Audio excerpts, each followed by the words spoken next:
আল্লাহ তাআলা কুরআনে মানুষের জন্য অসংখ্য নিদর্শন পাঠিয়েছেন। কুরআন কেবলমাত্র একটি বই না, এর প্রতিটি আয়াতে যেমন আছে হেদায়াত, তেমনি আছে বিজ্ঞান এবং সঠিক পথের দিশা। আল্লাহ তাআলা তার কুরআনুল কারীমে সূরা হজে এমন একটি আয়াত নাজিল করেছেন যাতে তিনি মানব সৃষ্ট মিথ্যা ঈশ্বর এবং সমগ্র মানবজাতির ক্ষুদ্র মাসি দ্বারা চ্যালেঞ্জ ছুড়ে দিয়েছেন। মহান আল্লাহ বলেন, হে মানুষ, একটা দৃষ্টান্ত পেশ করা হচ্ছে, সেটা মনোযোগ দিয়ে শোনো। আল্লাহর পরিবর্তে তোমরা যাদেরকে ডাকো তারা কখনো একটি মাসিও সৃষ্টি করতে পারে না। এজন্য তারা সবাই একত্রিত হলো, আর মাসি যদি তাদের কাছ থেকে কিছু ছিনিয়ে নিয়ে যায় তারা তাকে উদ্ধারও করতে পারে না। পূজারী এবং পূজিত উভয়ই কত না দুর্বল। আল্লাহ তাআলা এই আয়াত দ্বারা ক্ষুদ্র মাছির উপমা দিয়েছেন। মাছি আমরা সবাই চিনি, এই ক্ষুদ্র প্রাণীটিকে আমাদের চারপাশে উড়াউড়ি করতে দেখি, কিন্তু আল্লাহ তাআলা এই ক্ষুদ্র মাছিটিকে সৃষ্টি করেছেন অবিশ্বাস্য মেকানিজম দ্বারা, যা আমরা অনেকে কল্পনাও করতে পারি না। আল্লাহ মাছির মধ্যে অসাধারণ সংবেদনশীল ইন্দ্রিয়, সচেতনতা, নিপুণ পর্যবেক্ষণ ক্ষমতা, অত্যন্ত কুশলী উড্ডয়ন দক্ষতার সমন্বয়ে সৃষ্টি করেছেন। মাছির চোখ এক অপার বিস্ময়। মাছির চোখ হল কম্পাউন্ডার। আমরা অনেকেই হয়তো কল্পনা করতে পারবো না যে মাছির 5টি চোখে প্রায় 4000 স্বতন্ত্র অংশ রয়েছে। ওগুলো এক একটিকে বলা হয় ওমাটিডিয়া। এর প্রতিটি একটি করে স্বতন্ত্র চোখ। মানুষের চেয়ে 5 গুণ বেশি দ্রুত মুভ করতে পারে সক্ষম মাছির চোখ। শুধু তাই নয়, বিশ্বের প্রাণীগুলোর মধ্যে মাছি সবচেয়ে দ্রুত তার দৃষ্টিগোচর হওয়া বস্তুর প্রতি সাড়া দেয়। মাছির মাথায় প্রায় পুরোটা জোরে 2টি জটিল চক্ষু রয়েছে। এই 2টি চক্ষুর মাঝখানে ওসেলাই নামক 3টি চোখ রয়েছে। এই 2টি চোখ দিয়ে মাছি ডানে বামে উপরে নিচে সব দিকে চমৎকারভাবে দেখতে পায় এবং মাথার মাঝখানে অবস্থিত ওসেলাই দিয়ে উড়ন্ত অবস্থায় সব দিকের তথ্য পায়। আমাদের চোখ প্রতি সেকেন্ডে 60টি স্থির চিত্র ব্রেইনে পাঠায়। তারপর ব্রেন সেগুলোকে একত্র করে আমাদের চলমান দুনিয়া দেখায়।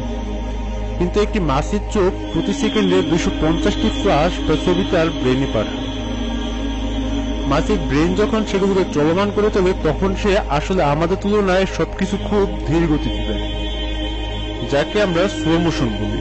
যখন আমরা একটি মাছিকে মারতে যাই তখন আমরা 1 সেকেন্ডেরও কম সময়ে মাছিটিকে আক্রমণ করি। এখন আমরা প্রতি সেকেন্ডে 60টি ফ্রেম দেখার কারণে এই কাজটি আমাদের কাছে অনেক দ্রুত মনে হয়, কিন্তু মাছির কাছে আমাদের এই কাজটি খুবই ধীরে মনে হয়। আল্লাহ মাছিকে অত্যন্ত শক্তিশালী পাখা দিয়েছেন। এইগুলো সেকেন্ডে প্রায় 2 থেকে 3000 বার সঞ্চালিত হয়। এই পাখার পিছনে দড়ির মতো ছোট পাখা আছে, যা উড্ডয়ন অবস্থায় মাছির শরীরের ভারসাম্য রক্ষা করে। এই পাখাগুলোর মাধ্যমে সে যে কোনো স্থানে মুহূর্তের মধ্যে উড়ে যেতে পারে এবং উড়ন্ত অবস্থায় ডানে বামে সামনে পিছনে দ্রুত গতিতে যেতে পারে এবং ঘূর্ণি বা ডিগবাজি খেতে পারে। মাছি সেকেন্ডে প্রায় 8 কিলোমিটার উঠতে পারে, তাই আমরা মাছিদের আঘাত করার অনেক আগেই তারা উড়ে যেতে পারে। এই কারণেই মাছি ধরা অনেক কঠিন। এবার আসা যাক মাছির খাদ্যাভ্যাসে। মাছি মূলত তরল খাদ্য গ্রহণ করে। এটি মুখ গহ্বরের সামনে থাকে স্পঞ্জের মতো নরম অংশ, যা দিয়ে তরল শুষে নিতে সুবিধা হয়। এই কারণে তরল খাদ্যের প্রতি মাছির নজর থাকে। মাছি যদি কোনো শক্ত খাদ্যের উপর বসে তাহলে এটি তরলে পরিণত করতে তার উপর বমি করে। সেই বমিতে থেকে প্রয়োজনীয় হজমকারী উৎসেচক, যা রাসায়নিক বিক্রিয়ার মাধ্যমে কঠিন খাবারকে তরলে পরিণত করে। এবং আমরা জানি রাসায়নিক বিক্রিয়ার পর সেই জিনিস আগের অবস্থায় থাকে না। তাছাড়া মাছি কয়েক সেকেন্ডে খাবার শুষে নিতে সক্ষম এবং মাছির মুখ থেকে খাবার ফিরিয়ে আনা একেবারেই অসম্ভব। এছাড়া মাছিকে যদি তাড়ানো হয় এবং মাছি খাবারে বমি করে তা পাকস্থলীতে শোষণ করার মতো তরল বানিয়ে ফেলতে পারে না। তাহলে মাছি যেন খাদ্যাভ্যাস না করে তার বিকল্প ব্যবস্থা আল্লাহ রেখে দিয়েছেন। মাছি আধাশক্ত খাবার আলাদা টিউব দিয়ে ক্রপ নামক থলির মধ্যে চালান দিয়ে দ্রুত সেখান দিকে উড়ে পালায় এবং পরে ক্রপ থেকে খাবার এনে তা লালা দিয়ে নরম করে পাকস্থলীতে পাঠায় এবং মাছি সেকেন্ডের মধ্যে খাবার শুষে নিতে হজম করতে সক্ষম। খাদ্য গ্রহণের সাথে সাথে হজম হয়ে যায়, ফলে মাছি যেখানে খাদ্য গ্রহণ করে সেখানেই মলত্যাগ করে পালায়। তাই মাছির মুখ থেকে খাবার ফিরিয়ে আনা কারো পক্ষে সম্ভব না। মহান আল্লাহ এভাবে প্রতিটি কীটপতঙ্গ থেকে শুরু করে জীবজন্তু, জড়বস্তু সবকিছুর মাঝে নিদর্শন রেখেছেন। যারা একটি ক্ষুদ্র মাছি বানানো তো দূর কথা, তাদের মুখ থেকে খাবার ফিরিয়ে আনার যোগ্যতাও না রাখে, তারা কিভাবে আল্লাহর শরীক হতে পারে?